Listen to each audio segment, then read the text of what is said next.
আসসালামু আলাইকুম। ভাইরাল হওয়ার নেশায় আমরা কি দিন দিন হারিয়ে যাচ্ছি এক অদ্ভুত নেশায়? মাঝে মাঝে তো এমনটাই মনে হয়। হঠাৎ করেই এই কথা কেন বললাম? বলেছি যখন কারণ তো নিশ্চয়ই কিছু একটা আছেই। কিছুদিন যাবৎ সোশ্যাল মিডিয়ায় ঢুকলেই দেখি আমাদের বাংলাদেশের খুবই আলোচিত, সমালোচিত এবং পরিচিত একজন মুখ। তিনি রান্না করা শেখান। আলহামদুলিল্লাহ, ভালো কথা, রান্না করা শেখাতেই পারেন। আজকাল বহু বহু মেয়ে মহিলারা ঘরে বসে রান্না করছেন বা কুকিং ব্লগ, ডেইলি ব্লগ, এটা সেটা হাতের কাজ, যার যেখানে যোগ্যতা আছে, যার যেখানে মেধা আছে, সে সেটা সঠিকভাবে কাজে লাগাচ্ছেন। আলহামদুলিল্লাহ, এতে কোনো দোষ নেই, এটা কিন্তু করতেই পারেন। কিন্তু মজার বিষয় হচ্ছে আমি তার কুকিং দেখে তার কোনোখানেই আমি কুকিংয়ের উপরে ফোকাসটা দেখি না। সাধারণত আমরা যারা কুকিং ভিডিও বানাই বা ব্লগ ভিডিও বানাই, আমাদের সমস্ত ফোকাস কিন্তু থাকে আমাদের বিষয়বস্তুর উপরে। তো যেহেতু সে কুকিং করে, তো আমি তার ভিডিও দেখি যে মানে নতুন নতুন কিছু শেখার জন্য আমার কিন্তু শেখার একটা নেশা আছে। যে কে কিভাবে রান্না করছে, কে কোন তরকারি কিভাবে রান্না করছে, মানে এটা ডিফারেন্ট কিছু শিখতে ভালোই লাগে। তো এরকম কয়েকটা ভিডিও দেখার পর আমি দেখলাম যে তার কুকিংয়ের উপরে কোনো ফোকাসই নাই। তার ক্যামেরা কখনোই কড়াইয়ের উপরে থাকে না, থাকে তার অন্যান্য জায়গায় বেশি থাকে। তো এটা কিন্তু একদমই ঠিক না। আপনি কুকিং করছেন ভালো কথা, অন্তত এই সেক্টরটাকে আপনি ছেড়ে দেন যেটাতে আপনার প্রয়োজন নেই, যেটাতে আপনার, আমি বলব আপনার মেধা নাই, কারণ আপনি জানেন না রান্নাকে কিভাবে উপস্থাপন করতে হয়। আপনি অন্য কিছুই উপস্থাপন করার জন্য এসেছেন, আর সেটা করার জন্য অবশ্যই আপনি কুকিংকে হাতিয়ার করে নিবেন না। এটা একটা নারীর স্বপ্ন, ভালোবাসা, একটা ভালোবাসার জায়গা, একটা আবেগের জায়গা। আবেগের জায়গায় কখনোই খারাপ বা নোংরামি ছড়িয়ে দেওয়া উচিত নয়। এখন আবার একদল বলবেন, এতে আপনার কি সমস্যা? যার যা খুশি সে তাই করুক। অবশ্যই এতে আমার কোনো সমস্যা নাই, যার যা খুশি সে তাই করুক। কিন্তু তারপরেও আমরা একটা দায়বদ্ধ সমাজে বাস করি, যেখান থেকে আমাদের অনেক জিনিস ভালো লাগতেও পারে বা ভালো নাও লাগতে পারে। আর এই মতামতটা রাখার পূর্ণ স্বাধীনতা কিন্তু আমাদের আছে। দেখেন, ভাইরাল আরেকটা টপিক কি? Russell viper. ভালো কথা। এই যে রাসেল ভাইপার নিয়ে এত মিমস হচ্ছে, এত কমেডি ফানি ভিডিও হচ্ছে, আদৌ যদি এই বিষয়টা এতখানি সত্যি হয় আর এত গুরুত্বপূর্ণ হয়, তাহলে কি এতটা ফানি করা উচিত? এটা তো আল্লাহর তরফ থেকে আজাব গজবের মতো।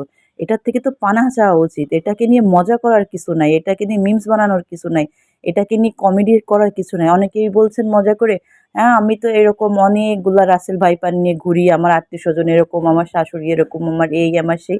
সত্যি? আসলেই কি আদৌ সম্ভব রাসেল ভাইপারের মতো মানুষ হওয়া আর মানুষের রাসেল ভাইপারের মতো হওয়া? তো এই সমস্ত বিরত থেকে আল্লাহর কাছে পানা চাই আমরা সবাই। ভাইরাল হতে হবে সেটা সুস্থ পদ্ধতিতে, ছাগলকাণ্ডের মতো ছাগলামি করে নয়। বাংলাদেশে আজকাল যত দেখবেন নিম্ন রুচির জিনিস, সব কিছু ভাইরাল হয়ে যাচ্ছে। আর যারা আমার মতো, বলবো না, আমি অনেক কম কষ্টই করি। এত কষ্ট করে কত মানুষ আছে, পরিশ্রম করে সুস্থ সুন্দর সঠিক কন্টেন্ট বানায়। তারা দেখেন একটা লাইক পাবার আশায়, একটা ফলো পাবার আশায়, মানুষের একটু সাপোর্ট, ভালোবাসা পাওয়ার আশায় তারা দাঁড়ে দাঁড়িয়ে ঘুরে বেড়াচ্ছে। তারা দিন শেষে একটা পোস্ট করে বারবার চেক করে, দেখি একটা আমার কমেন্ট আসলো কিনা, দেখি আমার ভিডিওটা কেউ দেখেছে কিনা। একটু একটু করে তিল তিল করে তারা তাদের পেজটা খাড়া করায়, তারা সেই পেজটাতে কাজ করে যাচ্ছে। কই, তাদের পাশে তো আমরা দাঁড়াই না। দিন শেষে ঘুরে ফিরে আমরা যত যাই বলি না কেন, আমরা কিন্তু এই অসুস্থ জিনিসগুলাকেই সাপোর্ট করি।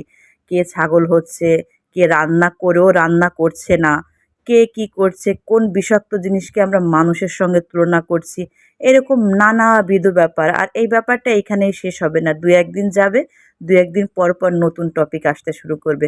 এতে কোনো সমস্যা নেই, কম বেশি বিনোদন সব জায়গায় থাকবে। কিন্তু এটার বাইরেও তো আমাদের কত কিছু উপস্থাপন করার আছে, কত কিছু ভালো দেখার আছে, শেখার আছে। কই, সেগুলোকে তো আমরা সমানভাবে প্রমোট করি না। দিন শেষে ভুলটা আমারই, দিন শেষে ভুল আমার, আপনার, আমাদের। কারণ আমরাই এইসব জিনিসকে বাহবা দিয়ে আজ এত দূর নিয়ে এসেছি। আর এত এত অসুস্থ জিনিসের ভিড়ে আস্তে আস্তে সুস্থ জিনিসগুলো হারিয়ে যাচ্ছে। একটা সুস্থ কন্টেন্ট ভাইরাল হতে দেখেন বছরের পর বছর লেগে যায়। কিন্তু আপনি আজ একটা অসুস্থ কন্টেন্ট দেন, লাগাতার দিতে থাকেন, দেখবেন একটা সময় সেটা ভাইরাল ঠিকই হয়ে যাচ্ছে। এই জন্য কিছু সচেতন মানুষও আস্তে আস্তে এই অসুস্থ কন্টেন্টের দিকে ঝুঁকে যাচ্ছে, যেটা সমাজের জন্য খুবই ভয়াবহ। এখন আবার অনেকে বলবেন, আপনি সমাজের কি বুঝেন? না ভাই, আমি সমাজের কিছুই বুঝি না, কিন্তু আমি তো এই সমাজে বাস করি।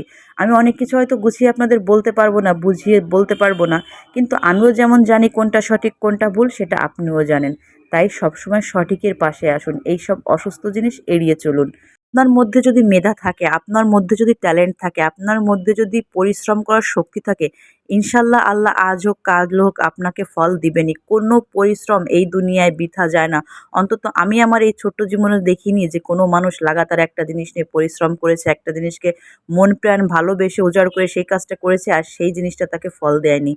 তো ধৈর্য ধরুন, ধৈর্য ধরে সঠিক ওয়েতে কাজ করুন। ইনশাল্লাহ সফলতা আসবেই। আর যদি একান্ত নাই আসে সেটা ধরতে হবে আপনার রিজিকে নাই, আপনার নসিবে নাই। কারণ সবকিছু জোর করে জীবনে আনা যায় না। কিছু জিনিস আছে রিজিকে থাকতে হয়, নসিবে থাকতে হয়। একটা কথা আছে না, যদি থাকে নসিবে আপনা আপনি আসিবে। না, বিষয়টা এরকম না। আপনা আপনি আসে না, অবশ্যই কষ্ট করতে হয়। তো সঠিক ওয়েতে আপনি আপনার কষ্টটা করে যান, বাকিটা আল্লাহ দেখে নিবেন। এটার জন্য আপনার চিন্তা করার কিছু নাই। তো দেখেন আপনাদের সঙ্গে কথা বলতে, বলতে আমার বাজার গোছানো থেকে শুরু করে রান্না-বান্না, ভাজি-টাজি, ছেলেকে খাবার দিলাম। সবকিছু কমপ্লিট। তো ভালো থাকবেন সবাই, সুস্থ থাকবেন। আল্লাহ হাফেজ।